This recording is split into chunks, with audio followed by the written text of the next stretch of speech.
All right, I'm back with another recording. It is 5 in the afternoon now, and we got some more drops to get in Moonside. Oh yeah, and I did one thing off camera. I decided to get some sleep here at the hotel in Moonside, and Jeff managed to fix the broken gadget during the night, and it created his new weapon, the double beam. So yeah, I got rid of the hyper beam from earlier because Jeff is stronger now. He can do more damage. Actually, what's his offense now? 101. Yeah, he can basically do just as much damage as Ness now. Now, the target for this recording is going to be the Dolly's clock, which has a 1 in 120 chance of dropping a PSI caramel. That is not a Dolly's clock. So yeah, it shouldn't be too difficult to find one. And plus, the Dolly's clock never groups up with any other enemies, not even other Dolly's clocks. So no matter what, they will always be singled out. Like there could be like 3 other enemies near a Dolly's clock and they would never group up with one.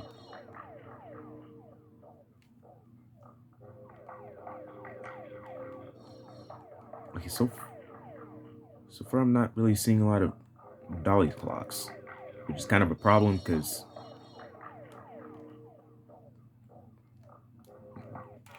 it's kind of a problem because I need their drop in order to complete the challenge. Otherwise, I will fail it.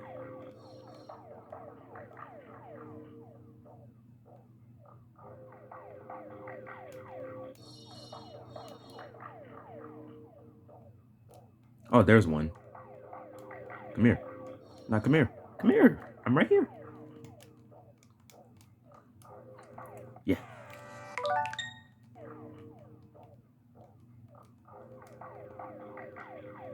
All right, we got them singled out. But even then, they don't ever group up with other enemies. All right, but we have the save state. So since it is a 1 in 120 chance, that means it's the rarest. It's one of the rarest drops in the game. Because 1 in 128 is the lowest odds an enemy can have for a drop. So it's obviously going to take a while. But let's start grinding.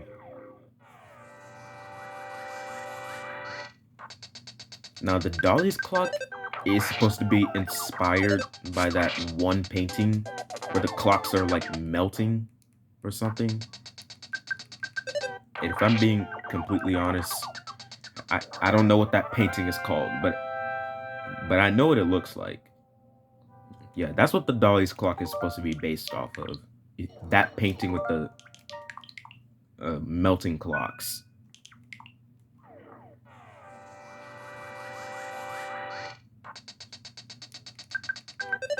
And I think it's named after the person who created that painting.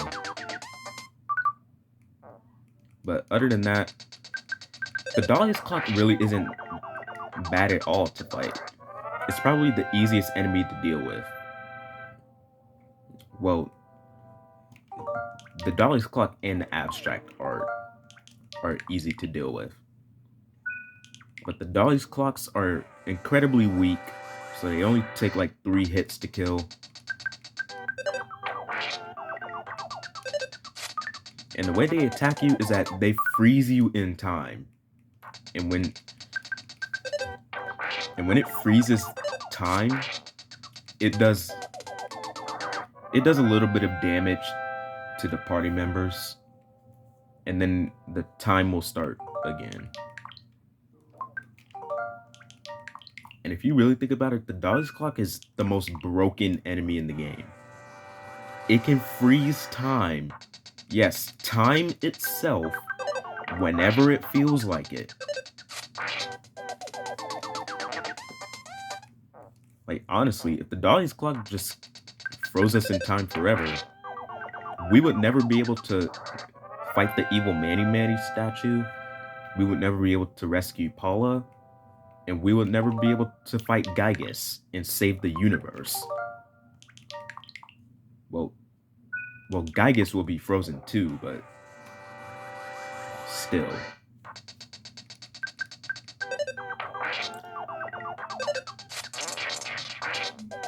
Like, just imagine being able to stop time whenever you feel like it. Wait, what? No way. That only took 5 minutes. Are you? No way. No way. No way I got a 1 in 128 drop in only 5 minutes. Oh, no, no. That is incredible luck. You know how lucky I have to be just to get that in 5 minutes? Dude, what is my luck with these rare drops recently? Like, for some reason, I've been getting some of the rarest enemy drops in the entire game in like less than 50 encounters. Like, seriously, what is my luck today? Like, day 24 must be like a blessing for this challenge, because I've been cooking today. I managed to complete an entire location in less than an hour. We have half of the drops in Moonside already. Like, oh my god. Alright, but let's go get another drop, since we got the Dolly's clocks to drop pretty fast. And the target this time is the Robo Pump, which has a 2 in 128 chance of dropping a super bomb. And if we just kill the Robo Pump fast enough, those things are practically immobile. Because the way they attack you is that they have a scripted fight, no matter what you do to approach it. Like they will have a predictable move set. You start the battle, and when you try to attack them, they count down from 3 to 1. So first turn, they say 3. Second turn, they say 2. Third turn, they say 1. And then after the countdown is done, they throw a super bomb at you, I think. And it does a ton of damage, because it's a super bomb. Like, what do you expect? Okay, what are you? Oh, yes, you're the target. You're the target.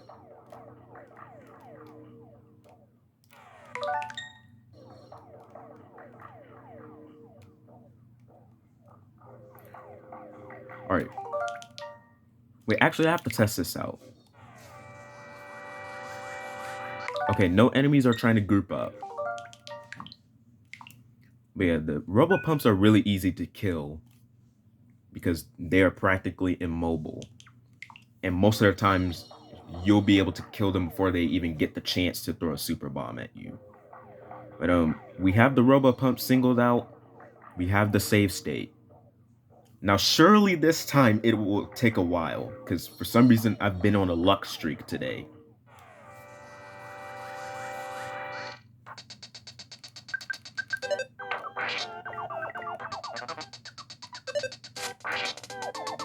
There's also another enemy that has a predictable moveset much later in the game, called a Ghost of Starman.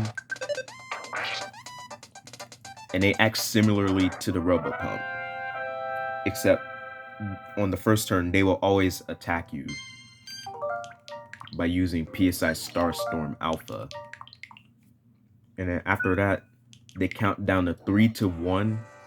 And then after they're done counting down, they will use a very broken move in the game that does a ton of damage. And what I mean by a ton of damage, I mean it will literally one-shot most of the party members. And that is PSI Starstorm Omega. Like, I'm not even joking. PSI Starstorm Omega can literally one-shot most of your party members. Like, I'm pretty sure only Ness can take at least one hit from that.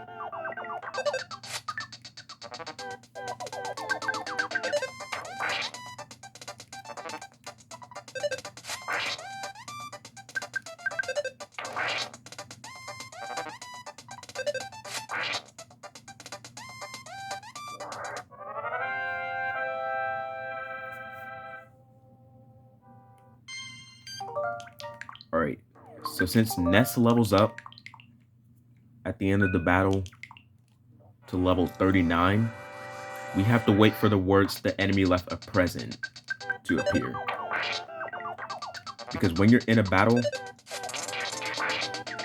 the words "the enemy left a present" have to appear before the level up thing.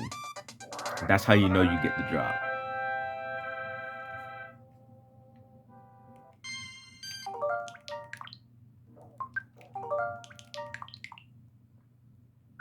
And also, no shot that we managed to finish 2 locations within one day.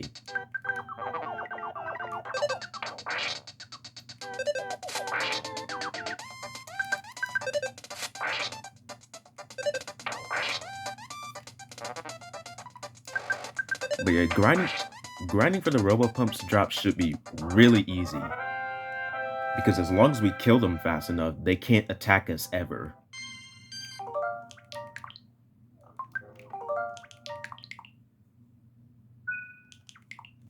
Also, you gotta love how I'm doing the complete opposite of what I did the first time I did this challenge. What I did the first time when I did Moonside at this part of the challenge is that I started off with the higher drop rates and then worked my way down to the lower drop rates. Meaning I started off with the abstract art and then made my way down to the Dolly's Clock and the Enraged Fireplug. But in this redemption, I'm literally doing the exact opposite. I did the low drop rates first, and I'm working my way up to the higher drop rates. In which the highest drop rate out of all the enemies here in Moonside isn't high at all. It's 4 in 128. And 4 in 128 is still considered low odds to me.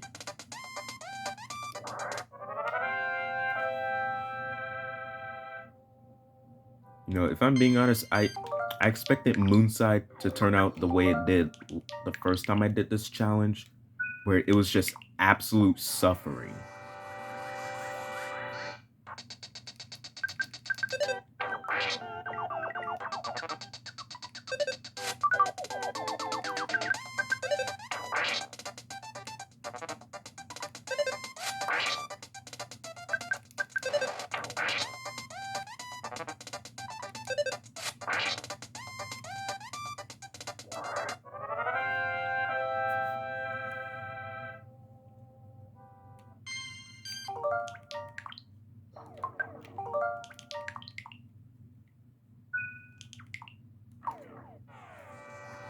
Also, I remember on one of the practice rounds I did for this challenge, I somehow managed to get the Robo-Pumps drop on the first try.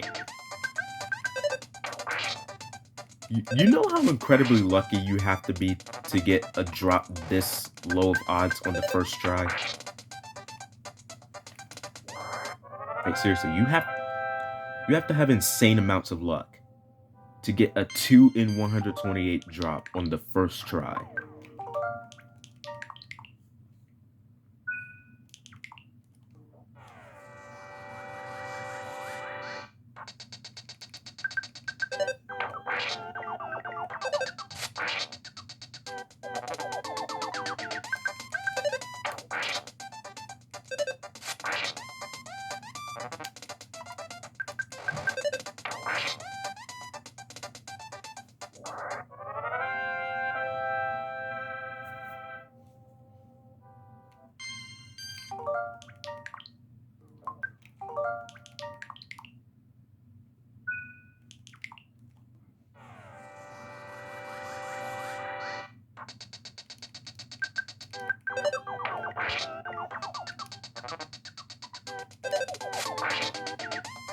Also, I've never complimented the backgrounds for the battles in this challenge until right now. But the background for the Robopumps battle is so like it's just so realistic looking. Like, dude, I love the battle backgrounds in this game. Like, it's honestly amazing that they put in so much effort to make so many battle backgrounds. Like, the battle backgrounds in this game are so good and so realistic looking to the point where I question if this game was even made in the 90s or not. Like, look at this battle background and tell me you think this game is from the 90s. Like, I thought to myself, there's no way this game was made in the 90s. Like, it literally looks like it was recently made. And what I mean by recently is, like, around the same time Undertale came out. Also, if I'm being completely honest, I've never played Undertale, even though Undertale is heavily inspired by EarthBound.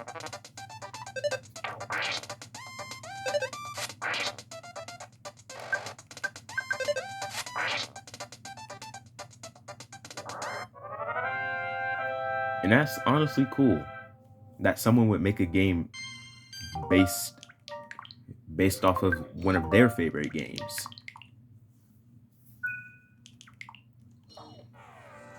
In which they took some inspiration from EarthBound because EarthBound was one of their favorite games of all time. And I can relate to that because EarthBound is also one of my favorite games of all time, even though I only played it for the first time last year.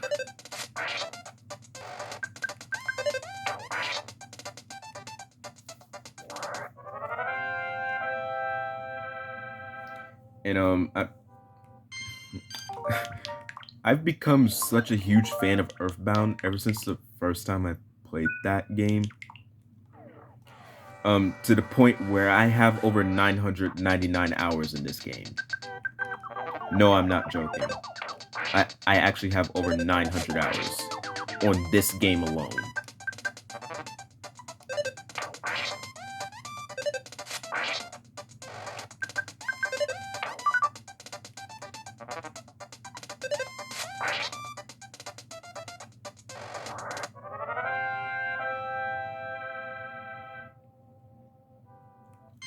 Oh yeah, and to think that me becoming a huge fan of EarthBound only started because one night I was just so bored. I did not know what game I wanted to play. So I went onto SNES games to get some ideas on what to play. And I didn't want to play Donkey Kong Country. I didn't want to play Super Mario World or Mario All-Stars or Yoshi's Island. You know, I scrolled up a bit and and on the left side of the screen, I saw this game. And I looked at it and I was like, EarthBound. Why not try it out? Like, dude, I only became a fan of this game because I was bored one night. So I just thought, why not see what EarthBound is like?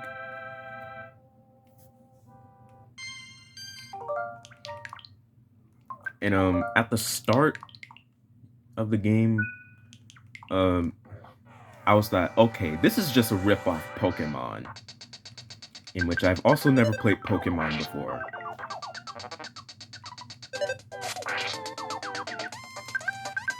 But yeah, that's what I first thought about this game. I was like, okay, this is just Pokemon, bro. This is a ripoff. And I was getting ready to close out the game because I was thinking it's just a ripoff Pokemon. But then I encountered the first ever enemy I've ever fought in EarthBound, the Coil Snake. And I was like, oh great, here we go. And then once I saw that battle background and the battle theme started playing, and it showed the uh, Coil Snake's in battle sprite, I was like, oh my god, this is an RPG. This is an RPG. Because if I'm being honest, an RPG was literally the last thing I was expecting out of EarthBound. That was literally the last thing I was expecting.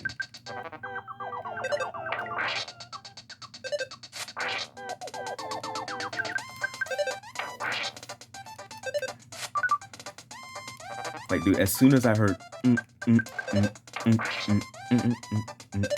I was like, what? And then that's how I got hooked. Like, my eyes widened so hard.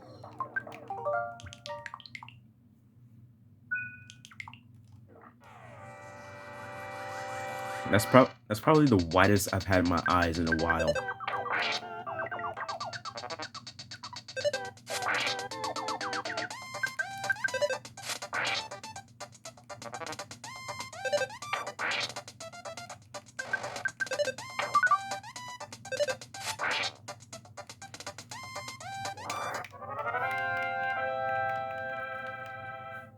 And of course, I didn't know what to do because it was my first time playing the game. So I decided to use a guide to help me throughout my first playthrough.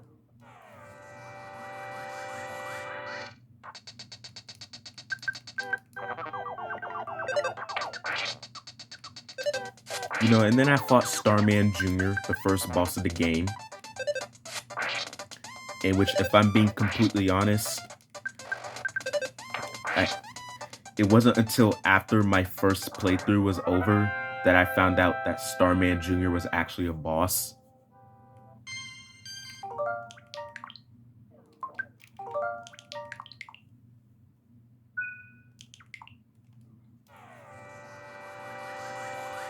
And, you know, that's why when I made the boss tier list video like a year ago, I think now,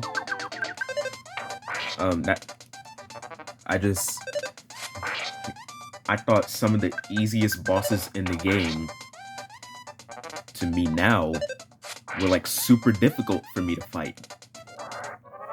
Cause you know, it was my first time playing this game. I didn't know what I was supposed to do.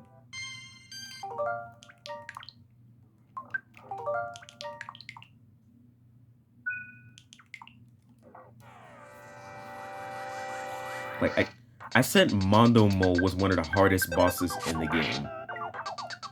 Even though he's only the 8th boss. And yeah, that's not really true. He is not the hardest, he's not one of the hardest bosses in the game.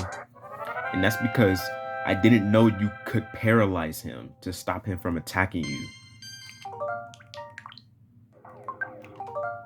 Dude, not even my guide mentioned that.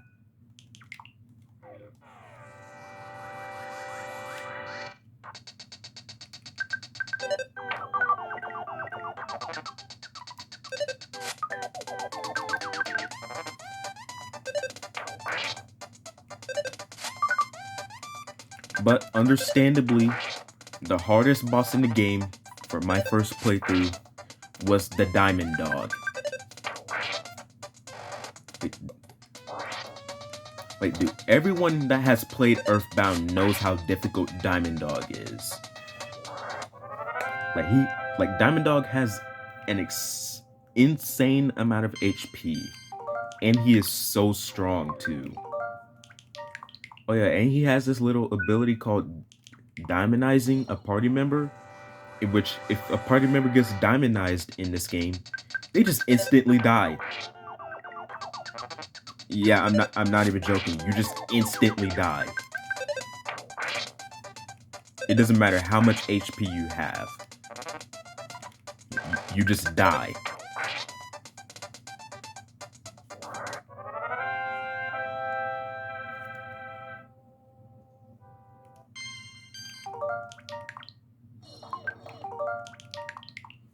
And then came Gygus, the final boss of the game. Uh, my first time fighting Gygus, like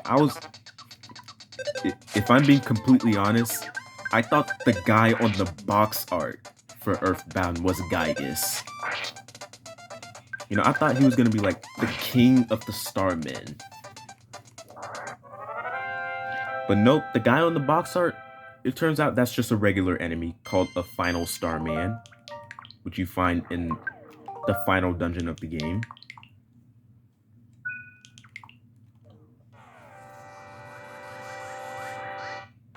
So yeah, in the first phase of the Gygus fight, where Gygus is in the Devil's Machine and you can't attack him no matter what,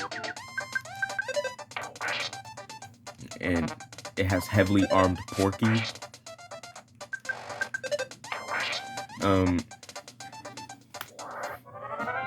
I was like, wait, where's Gygus?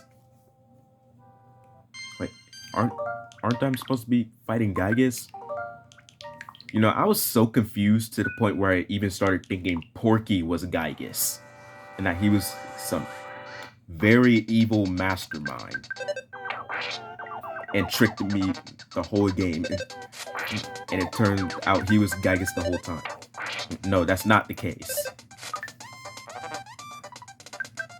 So yeah, after I beat Porky, he releases Gygus from the Devil's Machine. And then Porky starts talking, and then the second phase of the Gygus fight starts. And then that's when it was revealed. The creepy music started playing, and that scared the heck out of me. Like, Gygus himself isn't even creepy. It's just the music that plays during his fight. So yeah, when that swirling crimson red face hopped into the battle, I was like, wait, that's Gygus?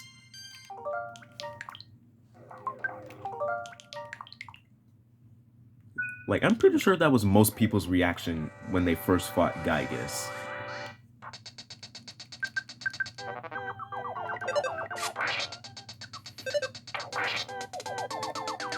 Like, I was expecting Gygus to be a Starman, but like the king of the Starmen.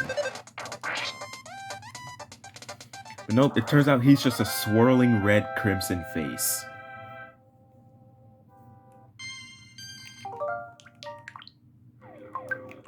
Did I just describe him as red and crimson at the same time? Well, I mean, crimson is a shade of red, so...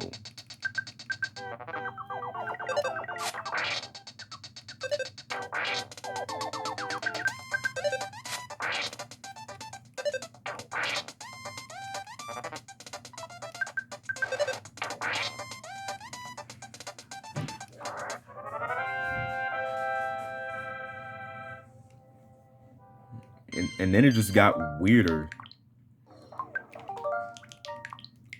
Because Gygus' battle sprite is the background for the Gygus fight. Like, Gygus is the background. So yeah, it just made it even weirder.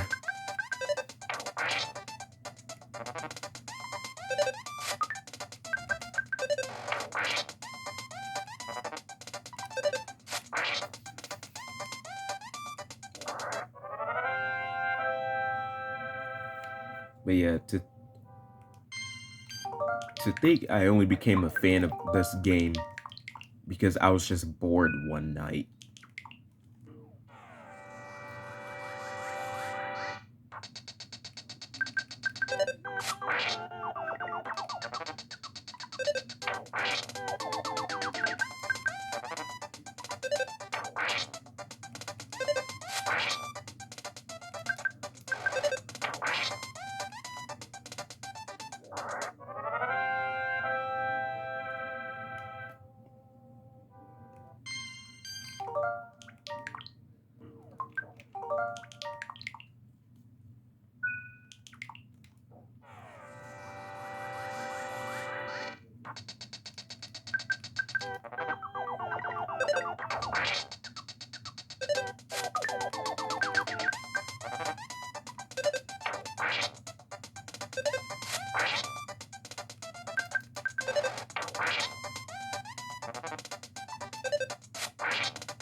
Okay, it's okay. For some reason, I'm kind of happy that this has taken a while for me to get the robo pumps to drop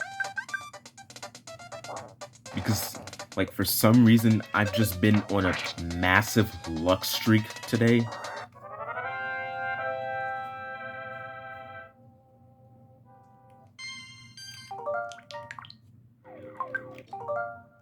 Because, like, seriously, how am I getting some of the rarest enemy drops in the entire game in less than 50 encounters? And then on top of that, I finished the Foresight department store in less than an hour. How?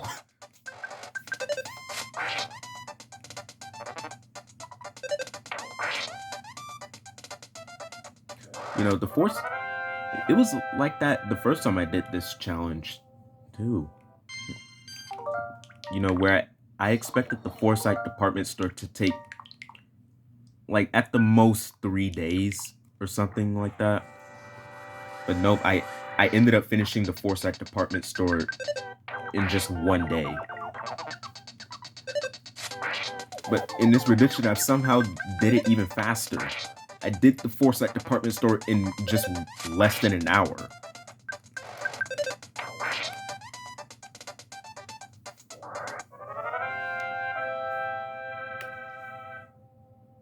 And then we're already halfway done with the Moonside drops. The only drops left in Moonside is just the one I'm grinding now, and then the Abstract Arts drop.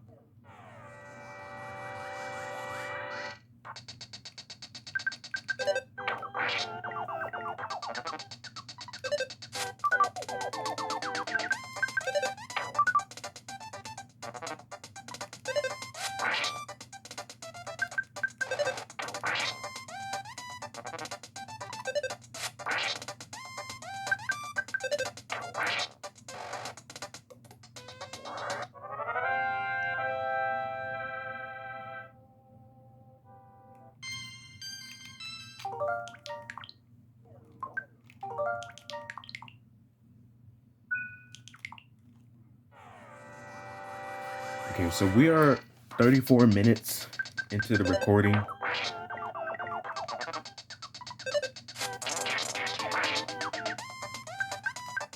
Wait, what?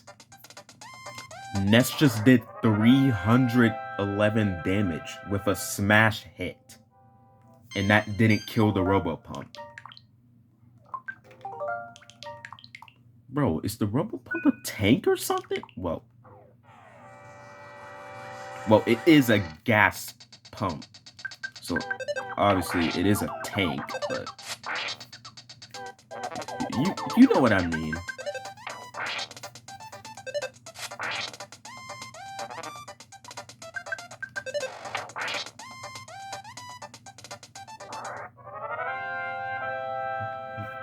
You know what I mean, bro.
Okay, but for some reason, why am I actually okay with the Robopump's drop taking a while for me to get? Why am I actually okay with that?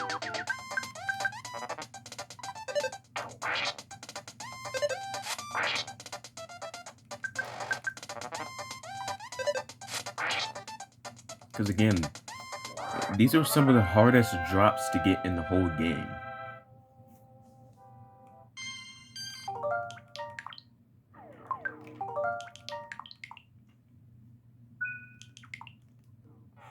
You know, if I had a top 5 for the hardest 1 in 128 drops to get in the game, in which 1 in 128 is the rarest odds an enemy can have,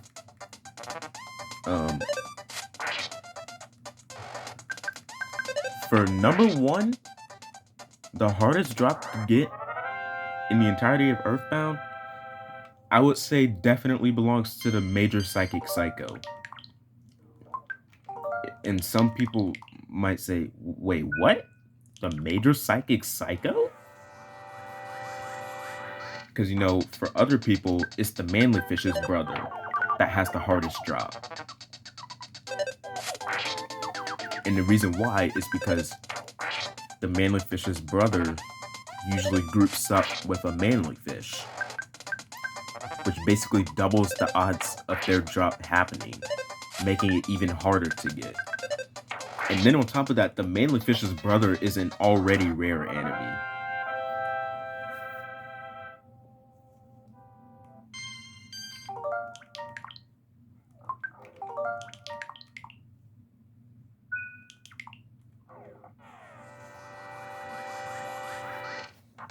See, for most people, the Manly Fish's brother's drop is the hardest drop to get in EarthBound.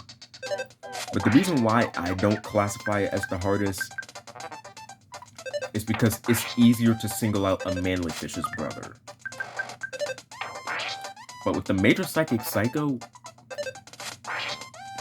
you know, it's similar to the Manly Fish's brother. It usually groups up with other enemies. And it stays that way. You can't single Major Psychic Psychos out, no matter how hard you try. And it's mainly because the environment they're in is super narrow. So there isn't a lot of space to spawn and despawn enemies.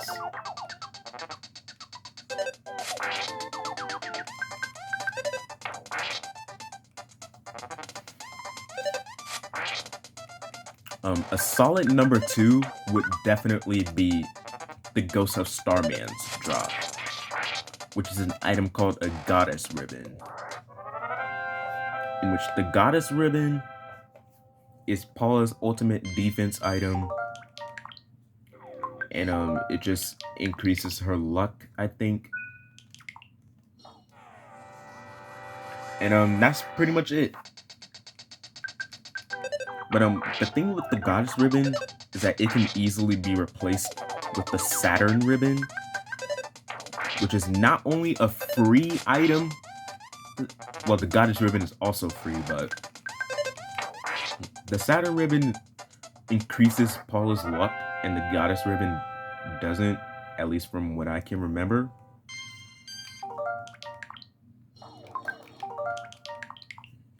So the Saturn Ribbon is basically just as good as the Goddess Ribbon. So you really do not need the Goddess Ribbon, unless you want Paula fully decked out.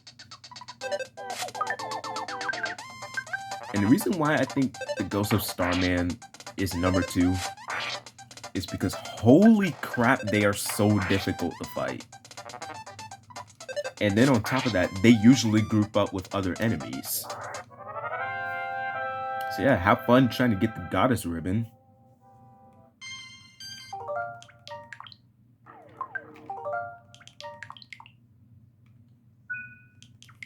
Number 3 for me would definitely go to the Bionic Kraken, which drops the Gutsy Bat, which is Ness's ultimate weapon.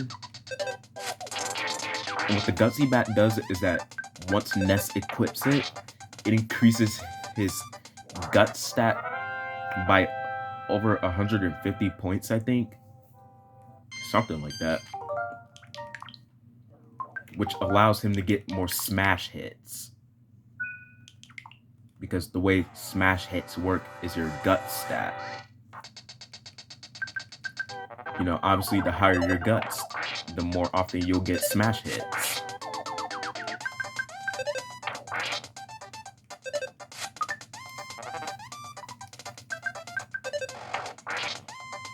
And the Gutsy Bat really isn't that good of a weapon, if I'm being honest.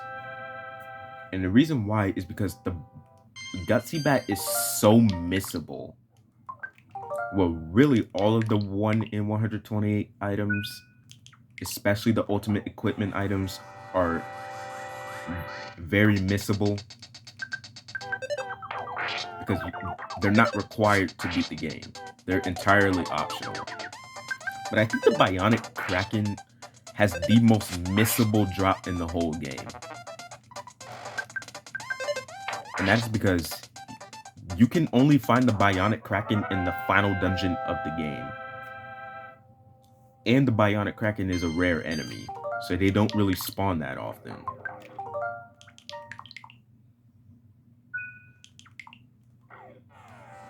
And even when they do spawn, you know, it's still a 1 in 120 chance of them dropping the Gutsy Bat.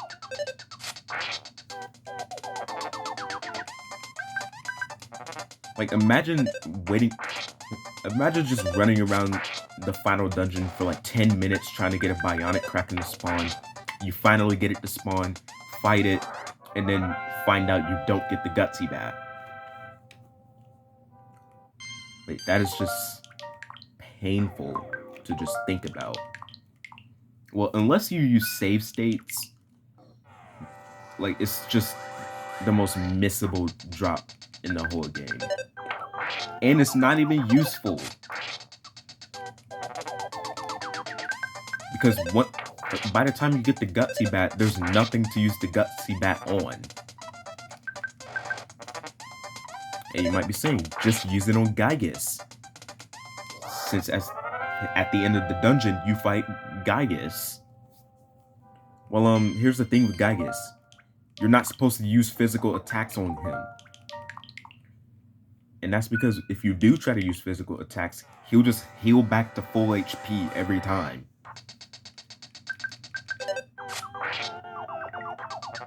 And even then, Gygus actually has infinite HP. And no, I'm not joking about that. His HP is actually infinite.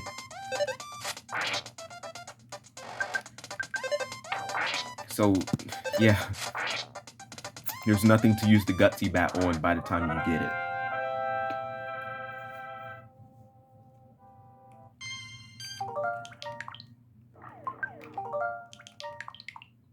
Number 4 for me would definitely be the Magic Fry Pan, which is a 1 in 120 chance from an enemy called a Chomposaur.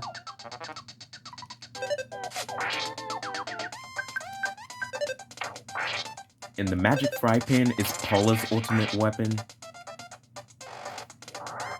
And just like the Gutsy Bat, it increases Paula's guts, but only by 100 points. And it allows her to get more smash hits. But it comes with a sacrifice. With the Magic Fry Pan, Paula misses 25% of her attacks. And it decreases her offense. But hey, at least when you land a hit 75% of the time, it will most likely be a smash hit.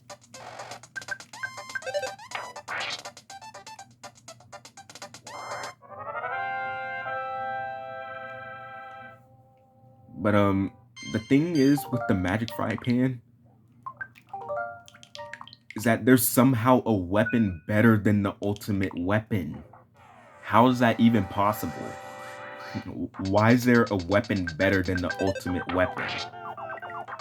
And that weapon is called the Holy Fry Pan. Like, yeah, you don't get extra guts, but hey, at least you don't miss 25% of your attacks, and it actually increases offense.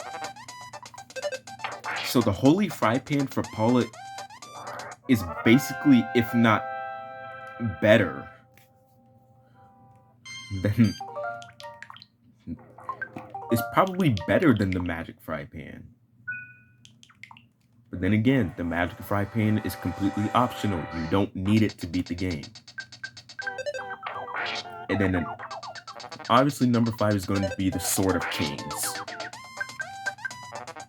which is Pooh's ultimate weapon and the only weapon Pooh can equip. And with the Sword of Kings, it increases Pooh's offense by 30 points, which is a lot for a weapon. And with the Sword of Kings, every time he attacks, he never misses, no matter what. He just never misses with it.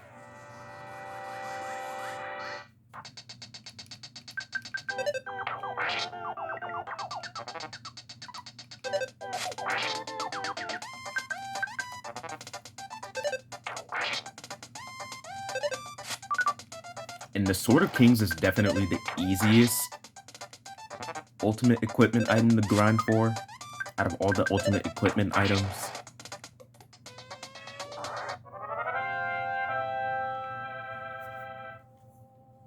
And the Sword of Kings is dropped by a Starman Super.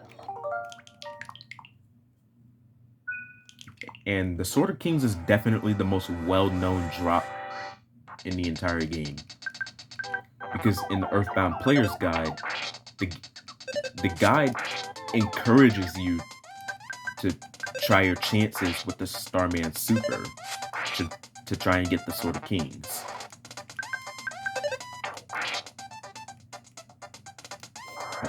The guide actually encourages you to try and go for it. Because the game... Oh, yes. There we go. Finally. We are 48 minutes into the recording. We finally got the Robopumps drop. And Ness is at level 39 now, and he unlocked PSI Life Up Gamma. Now, as I was saying, the guide encourages you to try your chances with the Starman Super, because the game genuinely does get better if you have the Sword of Kings. Again, it's entirely optional. You don't need it to beat the game.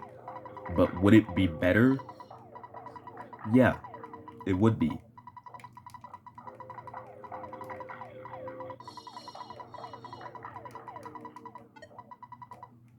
Alright, that is it for this recording.